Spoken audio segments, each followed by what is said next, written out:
Hello everyone! We are here at the Erasmus Center for Entrepreneurship in our podcast studio, and we have one entrepreneur with us today from our talented student entrepreneur program, Berend.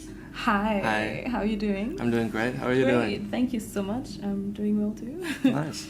Berend is actually graduating from his bachelor's in business administration, correct? And he's also the founder of Vifiro. I said it right. You said it right. Okay, allow me to give you a little overview of what we're actually going to talk about. You may tell us a little more about Vifiro as an organization and how it actually influenced the online shopping world. And then, last but not least, we will unravel your experiences as an ambitious student entrepreneur. Okay, sounds good. All right. Sure. First things first. Tell us about how you started your entrepreneurial journey with Vifiro. With Vifiro, so prior to Vifiro, I was hosting events. So I had an event organization, and then COVID hit, and then I was doing absolutely nothing. No. And I was noticing my mother's shopping behavior, which was basically ordering a lot of clothes online, but also returning a lot of clothes online. And I was thinking like, someone's hurting her, and it isn't my mother because she's smiling while she's returning and buying. Okay. And then I went on a large research cycle, and I found that fashion brands are hurting a lot under these costs. And then I was thinking about a solution, which is basically informing customers better about their purchase decision. Mm-hmm. And that's how Vifiro started. So it was basically your mother who gave you that hint?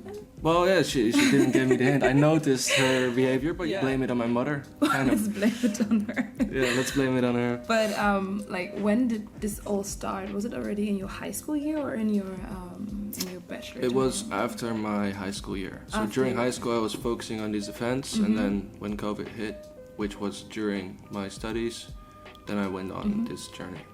So what exactly is Vifiro's mission? Our mission is to reduce unnecessary returns. And with unnecessary returns, I mean the returns that are necessary. And of course, returning is healthy, but to a certain extent. And when you're, for example, ordering 3 different sizes, there are 2 unnecessary returns existent. So that's something that we want to diminish. But then you said you were doing that in your bachelor year, in your first bachelor year, right? I think it started in the first bachelor year. Exactly. Yeah. Then tell me, how was that? You were a student, a fresh student, right? Yeah. You started, and you were also working on your startup. How are you able to balance that off? Well, it's kind of difficult. There were harder times than other times. So, for example, during exam periods, it was very difficult to manage, but it's always manageable. You just have to plan in your time really well, and of course you're noticing that your social life gets a little less, but yeah, it's not all positives sort of. So it was manageable, but it was difficult at sometimes. For sure. So time management was a challenge. Any other challenges? Not necessarily on the study part, but more on the business part. Also not necessarily problems, but everything's new, of course. So I did the events, but comparing the events to Vifiro, it's of course a whole different thing. Yeah, there's a huge. Of course, you understand some basics, but I had to teach myself a lot, which was fun, but it was also kind of hard. But how did you overcome all of these challenges? Google. Google is your best friend. Google is my best friend. Yeah. You can Google a lot. You can speak to people that have experience in the field a lot, and then at a certain point, you're the guy that has experience in the field. So that's how I did that. So Google was one support system. Yeah. Any other support systems that you? Yeah, for sure. I have a couple of advisors who are experienced entrepreneurs, successful entrepreneurs, who also help me to go into the right direction. I have my partner who is more of a technician than I am, so he can do like the tech part of all of it, and I'm more on the business side of all of it. And that's how I understand technology better. And that's actually about everything, I guess. In the university, any other systems? Oh, of course, the ECE helped me a lot, for sure. Yeah, yeah. Well, it's true. I had a meeting, I think every month with Kathy, and it was great. Since your first year? Since I joined the ECE, so not from the first year. I'm actually not sure when I joined the ECE. I think it's about a year and a half ago. Okay. Something like that. So alongside all of these challenges, you still had a support system that were using all its tools to help you advance. Yeah, that was great. So there were... Great. When I'm actually thinking about it, there were many different things that helped me to become where I am right now. Mm-hmm. I'm curious about one thing. What about your private circle, friend circle? Do you also have like a great support from that side? I try to keep it separated, sort of, so I don't really talk about my business with my friends. Sometimes, of course, they want to know something and I tell them, but I think that keeping it separated is kind of healthy to also have a break from all of it, which is difficult for me because I'm like a very attached person to what I'm doing, so sometimes I'm working very late and I don't even notice that I'm working still. Ambition. Yeah, you can call it ambition, but I think it's also healthy to make your head clear and don't think about it for some time. You can also get some ideas from that, from my experience. Okay. I think now it's time that we dig a little deeper into Vifiro. Because you already touched upon a little bit how, like, what it is, but how exactly does it work? Like, how does it work? So today we offer two solutions, both for apparel and footwear. And let's start with the apparel tool. So prior to informing you better about an item, we have to know something about you, which is how does your body look like. And we do this by asking you 4 questions, which eventually lead to an output of an avatar, which has your measurements. We can also do it by pictures, so you stand in front of a camera with the front of your body and the side of your body, and then we get your measurements from that. And then an avatar is created, and you can try on items in 3D on this avatar in all sizes available.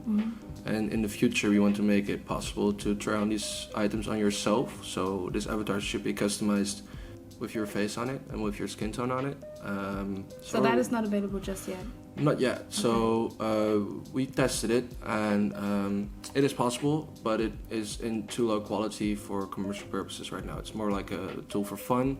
Than something that we can sell to implement at our clients. Okay. So we're working on it.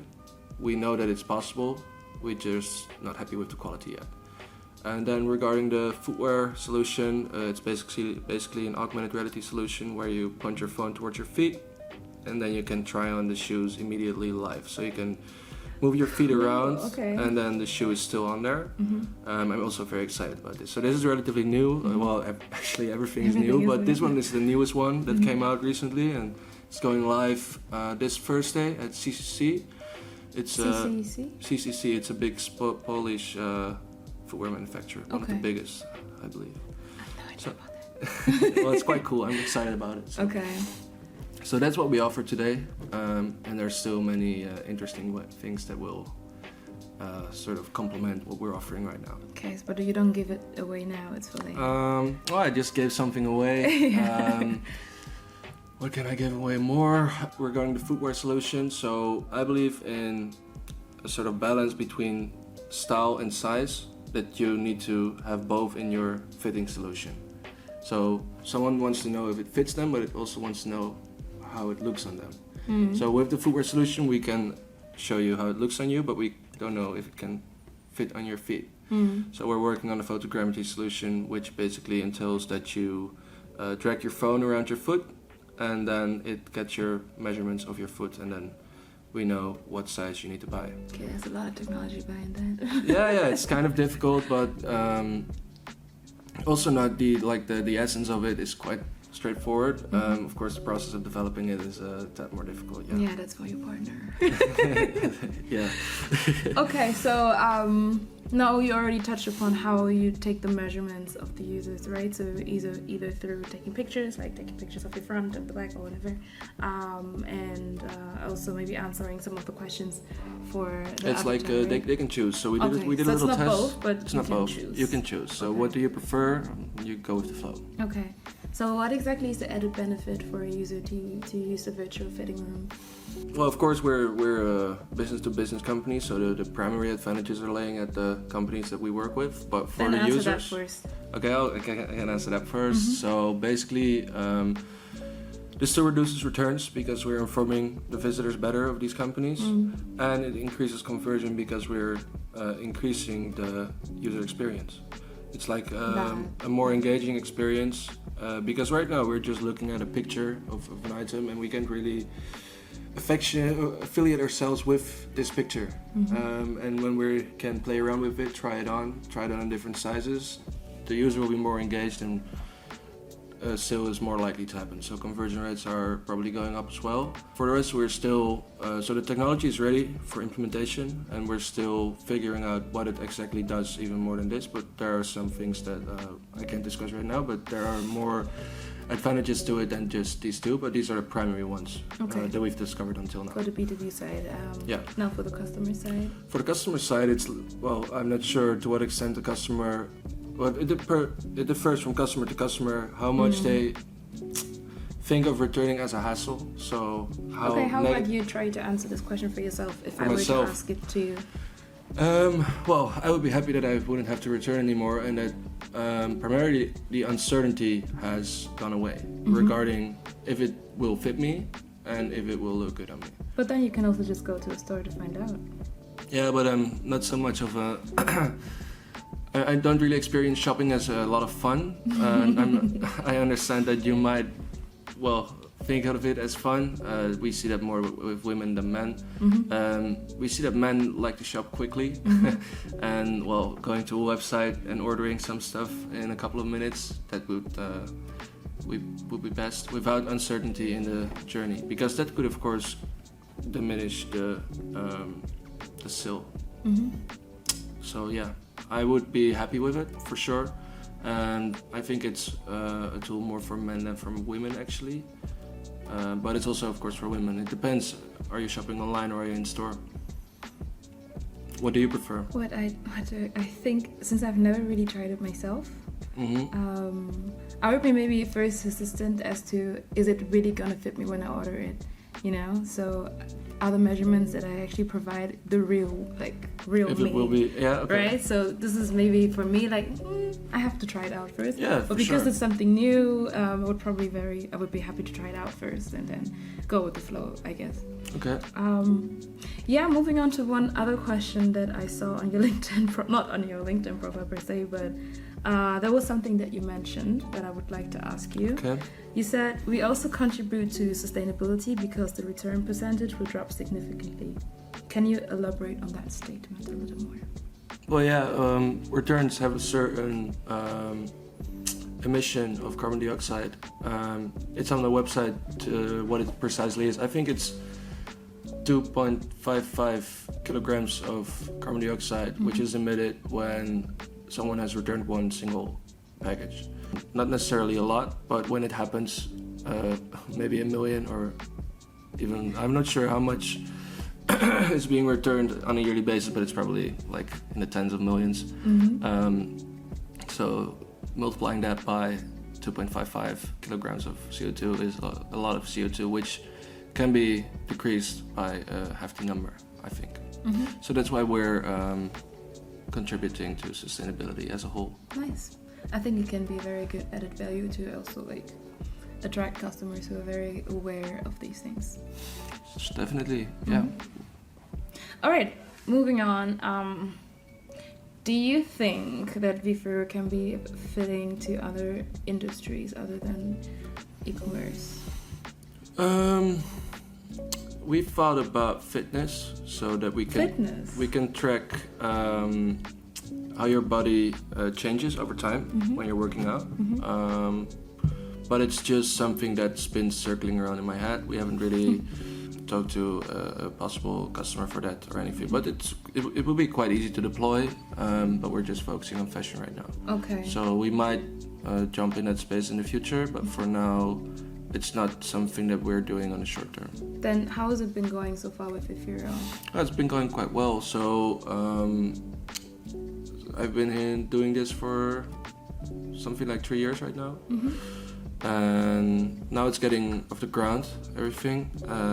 What helped us was the metaverse trend. So people are going online and people are, well, brands are noticing that they need to create interactive experiences for their customers to keep them on the platform, which is what they want, because if you're longer on the platform, you're more likely to buy something. So how are we keeping these customers longer on the platform? That's the question that they're asking themselves right now, and we are the solution that fits in their needs right now, and this is something that we're noticing with the traction. So we're talking to, like the biggest fashion companies in the world right now, also some smaller ones, but we're in the contract phases now, and it will be great. So the metaverse was actually an added advantage to you than it was as a competitor? Yeah, I would say so. So the metaverse I see it more as a buzzword for something that I don't necessarily believe in. I do believe in creating interactive experiences on websites. So I would say that the metaverse might be a disguised Web3 sort of, and Web3 basically entails that what I just mentioned, the interactive experiences on the web, instead of just clicking on buttons and selling something, buying something, both possible of course. So yeah. I see there's a little bit of limitation as to how you actually view metaverse and its value. Well, it depends on what you see as a metaverse, and then we can talk about it. So what do you see as a metaverse? I would love to dig deeper into that. Yeah. But I have some more interesting questions about Vifiro. Okay, sure. So if we still have some time, we can dig into it later on. For sure. But you mentioned that you're already talking to some really bigger fashion platforms and companies. Can you maybe tell us a little bit more about the e-commerce platforms that you were able to attract? So at this point we can't really discuss the names of these brands. Okay. But we can talk about how we test it. So when we're in touch with a customer, the first phase is basically that we create some items for them in 3D. So we recreate the items from the patterns. It's basically like stitching fabric together, but then in a digital platform.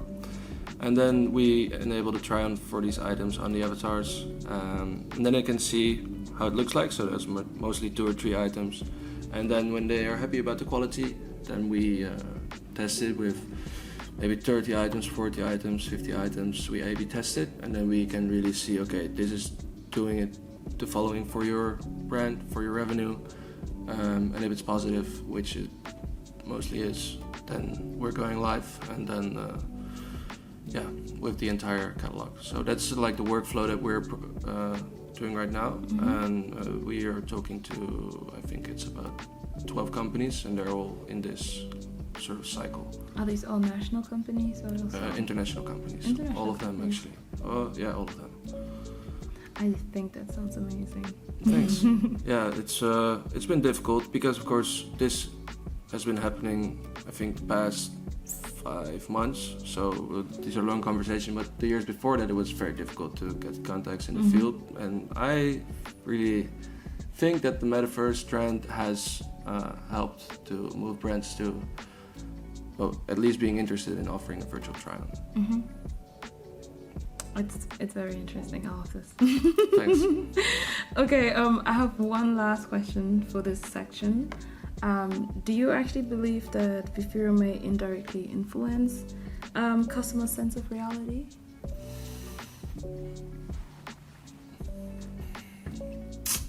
It's a difficult question. I think it might even improve the customer sense of reality.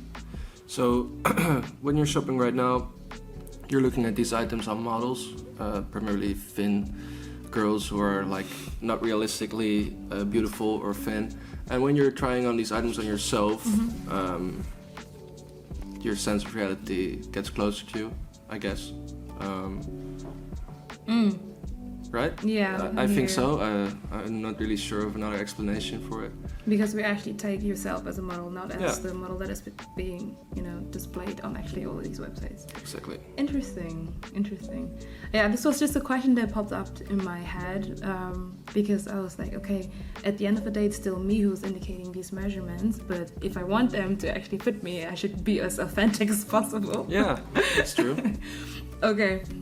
But I think it will even become more authentic as you actually improve the technology and they actually resemble you more as a person and not as just an avatar that may look like you.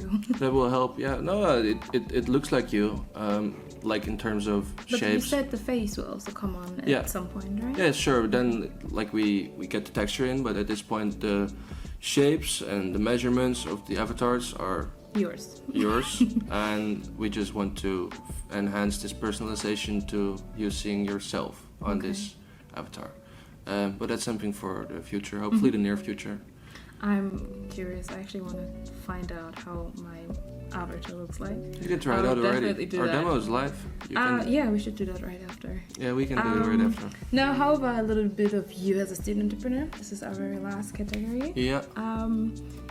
Yeah, maybe tell us about the team behind Vifiro. Is he also a student?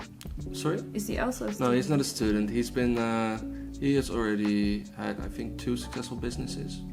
And our team is with 10 people right now. So what plans do you have in store for Vifiro? Well, of course, the plan is to make Vifiro available on every fashion platform in the world. But let's go. Yeah, exactly. But yeah, that's the goal right now. To get as many conversations going, get as much feedback as possible, and to make the perfect tool. And then we'll see what happens after that. But for now, we're focusing on that. Okay. And a personal question to you. You are probably, as a leader, somewhat in leader management in Vifiro, right? What kind of leader do you want to be? I've been thinking about this for some time now, and it's not necessarily. I don't think it's important what I want to be. I think it's most important what's most effective on the people that work for you or work with you. And I would say that a friendly approach is good because you friendly or friend approach. I think friend approach. Like you can be friends with them, but not. Until a certain extent, so there has to be a limitation, and they also need to respect you, of course. Because I think I'm the youngest one in the team, but I'm still like probably exactly. But I still have to not necessarily give people orders, but ask questions and ask them to do some things, and I think well about how I ask these questions, how they interpret it, etc. So a friend approach. I hear a lot of communication. Yeah, yeah, we're having a lot of communication. But a friend approach until a certain limitation. That would be my approach, I think. It's been working quite well. So there were no frictions or anything. So nice. Yeah. I think a healthy work environment always does good to anyone. Yeah, for sure, for sure. Nice. Do you have any advice to our young aspiring student entrepreneurs? Any advice? Yes. I would say never give up, actually. So I've seen so much disadvantages, just negative things that happen, and you just need to work around them, stay positive. Nothing is easy, especially not when you're founding a business in these times. You just have to keep on pushing. Yeah, period. Yeah, that's it. That's my advice. That's something that I wouldn't say I've been struggling with because I'm a persistent individual by nature, but I can see that some people get in a negative flow because of things that are happening to their companies. It's just a matter of solving them because then it's not negative anymore. Thank you for sharing. Yeah, no problem. Wise words of a young man. We came to an end. Thank you so much for taking us along your entrepreneurial Thank you for journey. having me. I wish you all the best with your company. Thank you. And also for your future endeavors, right? You're probably going to do another study. I might. For that as well, all the best. So thank you so much everyone for tuning in. We have many more inspiring stories, so stay tuned and see you next time. Bye.